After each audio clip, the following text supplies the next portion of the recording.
एक अध्याय में सुखदेव बाबा ने राजा परीक्षित को कामना के अनुसार किस देवता की उपासना किस कामना से करनी चाहिए विस्तार से बताया। कहते हैं मैया, जैसी कामना हो वैसे देवी देवताओं को मंत्रालय भगवान ने दे दिया। सुखदेव भगवान कहते हैं, अगर आपके घर में अन्न का भंडार भरा रहे, ऐसी आपकी चाहत है तो आप अदिति मैया की पूजा करिए, जो देवताओं की माता हैं। अगर आप ये चाहते हैं कि हमारा स्वरूप बड़ा सुंदर हो, हम दिखने में बड़े अच्छे लगें, तब तो आपको गंधर्वों की उपासना करनी पड़ेगी। अगर आप अपना स्वरूप अच्छा चाहते हैं, हम रूपवान हो सौंदर्यवान हो, तो गंधर्वों की उपासना करें। कहते हैं महाराज, अगर आपकी अच्छा है कि हम सबसे बड़े विद्वान बन जाएं, तो विद्वान बनने के लिए भगवान भोलेनाथ की उपासना करें। विद्या कामस्तु गिरीशम। कहते हैं महाराज, हमारे दाम्पत्य में जीवन में बड़ा कलह मचा, जब देखो तब लड़ाई मची हुई। आज बड़ी माताओं की ये समस्या।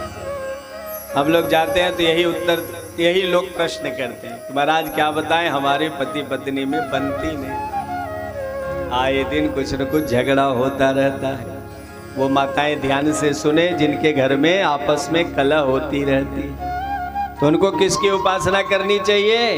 तो कहते हैं महाराज, अगर दाम्पत्य जीवन सुखमय चाहते हो तो माता भवानी की आराधना करो, जगदम्बा दुर्गा की आराधना करो, तो घर में आपस में कलह नहीं होगा। कहते हैं भैया, अगर एक सज्जन कहते हैं महाराज हम तो विधायक बनना चाहते, तो विधायक बनना चाहते हैं तो मनु महाराज की उपासना, मनु की उपासना से आपको शासन का पद प्राप्त होगा।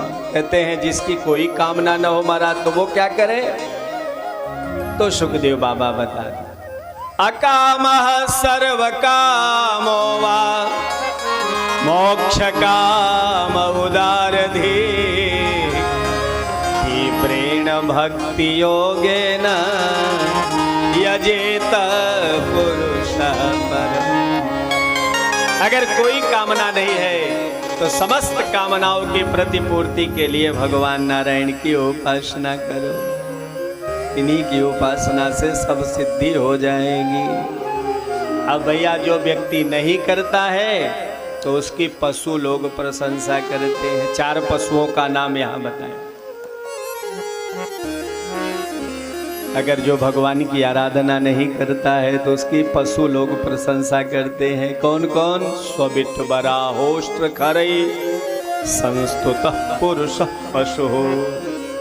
पहला प्रशंसक कुत्ता, दूसरा प्रशंसक सूअर, तीसरा प्रशंसक ऊंट और चौथा प्रशंसक गधा।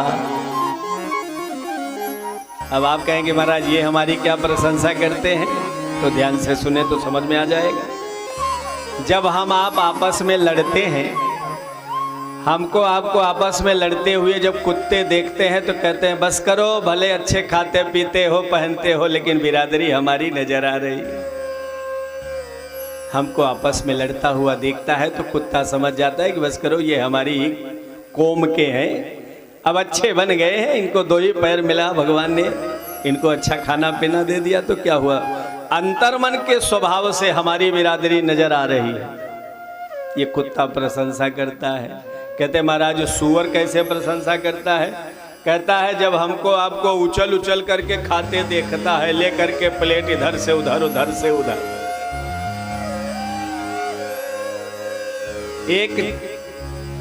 एक भी क्षण हम विचार नहीं करते हैं किसने बनाया है, कहाँ बना है, कैसे बना है, कैसे बर्तन में शुद्धता से, पवित्रता से, अपवित्रता।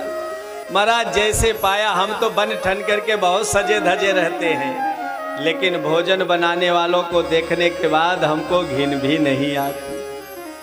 वो वही पसीना भी, वही नाना प्रकार की गंदगी, उनका आप स्वरूप देख लेंगे, लेकिन उन्हीं के बनाया भोजन हम कितना उछल उछल करके खाते हैं, बड़े चाव से खाते।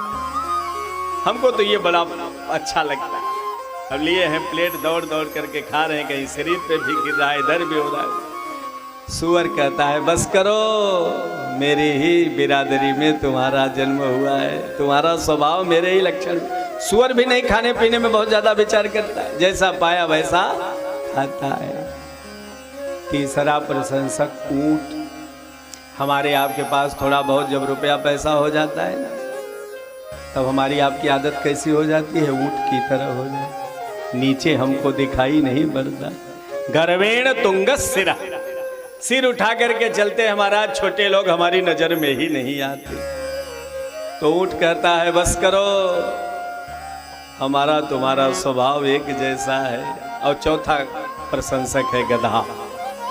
गधा जीवन भर लादी ढोता है मालिक की तरह, लेकिन गधे को कभी भी इनाम नहीं मिलता है, और जब बुढ़ा हो जाता है तो लात मार करके मालिक घर से बाहर कर देता है। वही स्थिति हमारी आपकी है। हम आप अपने बेटा बेटी नाती पोता का जिंदगी भर लादी ढोते हैं, टिफिन पहुंचाते हैं, बैग लेकर के विद्यालय पहुंचाते हैं, पढ़ाते हैं, लिखाते हैं, दुनिया भर की सेवा करते हैं। और जब हम किसी काम के नहीं रह जाते हैं, बुढ़े हो जाते हैं, तो ही हमारे बच्चे कहीं वृद्धाश्रम में छोड़े आते हैं, कहीं अनाथालय में छोड़ देते हैं। ऐसी हमारी दशा हो रही। तो गधा कहता है कि बस करो, मेरा ही लक्षण तुम्हारे अंदर भी है। इसलिए भैया, अगर हमने अपना जीवन उपासना में लगा दिया, भगवान की आराधना में लगा दिया, तो निश्चित रूप से इस संसार का भले भी कोई सेवा नहीं करेगा, सहयोग नहीं करेगा, हमारे लिए परमात्मा स्वयं सेवक बन करके आ जाए। तमाम ऐसे कलयुग